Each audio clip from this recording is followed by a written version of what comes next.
ورحمة الله وبركاته. بسم الله الرحمن الرحيم. الحمد لله رب العالمين، والصلاة والسلام على أشرف الأنبياء والمرسلين نبينا محمد وعلى آله وصحبه أجمعين. أما بعد، السؤالات والجوابات پدی مبارک کو ناستو نشستونو کی دا یوسل نهم نمبر نشسته پدی کی دا اللہ سبحانه وتعالی بتوفیق سره منگ داغا سوالاتو پختنو جوابات کو چی آغا درونو دا خویندو لطرفنا را رسیدلی. پدی نشست که اولنے سوالی ورور کرده چی یو کس پا قرآن باندی لاس راکاگی پا مصحف باندی او بیا پا خپل سر راکاگی پا دی نیت چی اللہ ولا شفا ورکی، نو دا طریقہ صحیح دا وکنا؟ الجواب، دا خبر خو بلکل صحیح دا چی قرآن کریم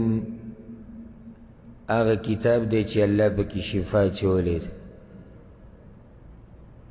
قرآن کے اللہ پا سورة یونس کے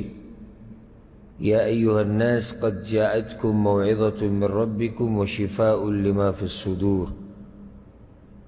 دا قرآن نصیحت تے دا اللہ دا طرفنا او دی کی شفا دا داغا صدا پارا جی بسینو کی کہ اغم معنوی بیماریانی دی کہ حسی اللہ پا دی سر ختمی. بل ذکر اللہ وی وننزل من القرآن ما هو شفاء ورحمة للمؤمنین. پدی ذکر اللہ سبحانہ وتعالی دا خبر ذکر کردی جو قرآن کی شفاشتی. پس سورة فصلت کہ اللہ وی قل هو للذین آمنوا هدى وشفاء. دا قرآن دا مؤمنانو دا پارا ہدایت تے و پدی کی شفا دا. نو دا خو واضح خبر دی چی پا قرآن کریم کی اللہ شفا چولے او پیغمبر صلی اللہ علیہ وسلم با پا قرآن ویلو سر دم چو پا زان بانیم و پا ملگرو باندیم، زان بے دم و ملگری بے دم ول. دی بارے که دیر دلائل دی چی مقصد زمان دغ خبر ندی چی منگ اس دا دلائل بیانو چی کمو دلائلو کی دا خبر راگلی دا واضح دلائل دی. خودلت دا فائدہ یادا کی چی پا دم چولو سر پا قرآن ویلو سر آغا چاہتا شفا ملاوی چی او دا آغا دا مضبوط عقیدی چی شفا ورکون کی اللہ دا و دویم دا مضبوط عقیدی چی پا دیسر اللہ مالا شفا را کئی، پا تجربو کی شفا نئی. یعنی پا دی نیت سرویل چی بس او بے میا او بے گورو بس او بے گورو زیو دیر لاریم کتلی دابو گورو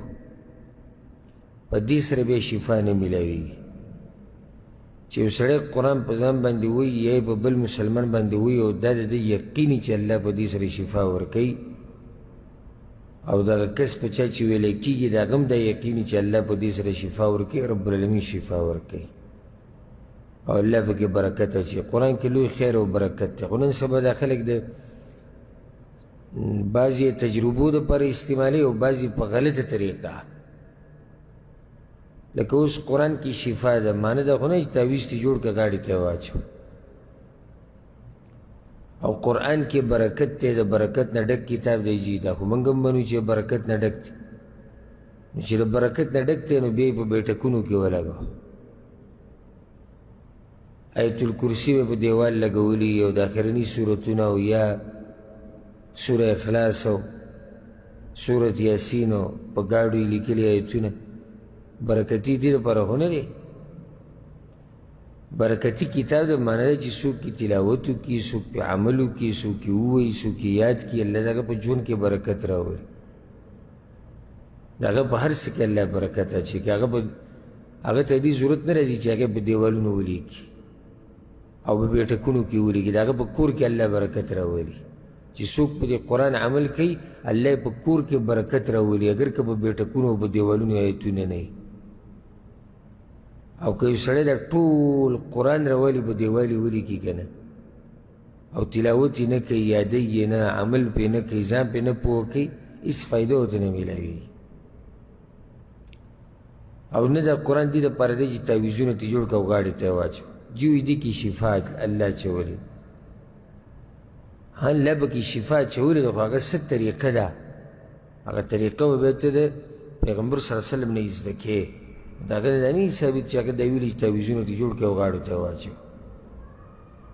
نو قرآن کې شفا ده، دې خبره کې خو شک نشته. او بیا دا خبره هم ثابته ده، او بیا دا خبره هم ثابته ده چې کم ځای سړي له تکلیف ورکوي او په کم ځای باندې تکلیف او بیماري په هغه ځای باندې سړی لاس کیږدي او دم پې واچي، دا هم ثابت دي. لکه حدیث د امام مسلم، عثمان بن ابي العاص الثقفي رضی الله عنه راغی او پیغمبر صلی الله علیه وسلم ته شکایت وکړي، د کله نه چې ما اسلام قبول کړی دی نو زما په دې جسم کې دړې دړ په یو ځای باندې دړ لازي. نو پیغمبر صلی الله علیه وسلم ورته ضع یدک علی الذي تألم من جسدک، په هغه ځای دې لاس کېږده په بدن کې کوم ځای چې دړ کوي او کوم ځای کې چې تکلیف دی، او دا ووایه چې بسم الله ثلاثا، درې پیرې، او بیا وپیرې دا ووایه اعوذ بالله وقدرته من شر ما اجد وهو حاذر. هغه چې دا کار وکړو الله هغه دړ او تکلیف ختم کړو. مقصد دی حدیث بیانولو کې دا و چې دا ثابت دی چې سړی په جسم لاس کیږدي او دم اچوي په ځان باندې، دا صحیح خبره. خو مجرد او صرف په مصحف باندې لاس راښکوده او بیا په سر او په بدن راښکوده په دې نیت چې الله شفا راکړي، نو د دې اصل په شریعت کې نشته، بلکې دا کار بدعت ته نږدې دی. اصل په شریعت کې نشته او دا کار بدعت ته نږدې دی. د دې اوس څه معنی شو چې یو سړی په مصحف لاس راکاږي او بدن یې راښکېږي، نه قرآن وي او نه په ځان باندې دم واچو په شرعي طریقې سره، نو دې لاس په ځان باندې د څه راکاږي؟ او دا په کوم ځای کې راغلي چې په قرآن لاس راکاږه، په ایتونو لاس راکاږه، په اذکارو او دعاګانو لاس راکاږه او بیا په ځان راکاږه الله به شفا درکړي. دا طریقه په یو ځای کې نه ثابت. انسان له پکار دی چې کله دا غواړي چې الله دې قرآن د لاس او د دې د برکته ماله شفا راکړي، نو پکار دا دی چې په هغه صحیح طریقې سره په ځان دم واچوي، کومه طریقه چې د پیغمبر صلی الله علیه وسلم نه او د سلف صالحینو نه ثابته ده، دا طریقه نه ده ثابته. او دلته یو بله فایده ذهن ته مې راغله، دا زموږ دا خلک چې قسم خوري نو زر ولا بل قرآن راولي وي لاس پې کېده، دا لاس یې ښوده په دې قرآن باندې د قسم په وخت کې دا هم نشتي. که یو سړی وایي چې پیغمبر صلی الله علیه وسلم په وخت کې، نو پیغمبر صلی الله علیه وسلم په وخت کې قرآن راجمع شوی نه، قسم پسې خوري. قسم په قرآن وخوره صحیح شو، خو لاس یې ښوده ده، خو پیغمبر صلی الله علیه وسلم په زمانه کې راجمع شوی نه دی قرآن، نو لاس یې په څه ښودی دی؟ صحابه کرام عمر بن خطاب او هغه نه مخکې ابوبکر صدیق رضی الله عنه د دوی په دور کې یو څو نسخې وي، دا طریقه به وروسته راوتې ده. یو سړی په قرآن لاس کیږي او قسم خوري، یو سړی هسې قسم وخوري، دواړه یو شان دي، بلکل یو شان دي. ونه چې دې سره په زړه کې یره ډېره راشي، دا څه خبره شوه؟ یو سړی چې الله په نوم قسم خوري هسې هم یېرېږي چې مؤمن یې، او چې په دروغ یې خوري هغه ته که ته سل مصحفه کښېږدي هغه پې لاس ږدي او قسم پې له خوري. دا په قرآن باندې لاس یې ښوده او بیا اودس وکړه چې وایي اودس ورته وکړه او بعض وایي 2 رکعته لمونځ وکړه، نو دا طریقې چې دي دا نه دي ثابتې. هلته ملکونو کې خو د دې نه غټه قصه جوړه کړي، دا چې قرآن خوري بازوی په سر یې کېده بس په سر قرآن ایږدي دا پکې بله طریقه ده په سر به قرآن ایږدي او بیا به خبره کوي چې زما دې قسم به دې قرآن باندې او بعض پکې په کنده به ودرېږي او کنده کې به ودرېږي او په سر به ورته ایرې واچوي او بیا قرآن کښېږدي دا د کوم ځای خبرې راغلې دي قسم کې یو سړی په مصحف په قرآن خوري یعنې د الله په دې کلام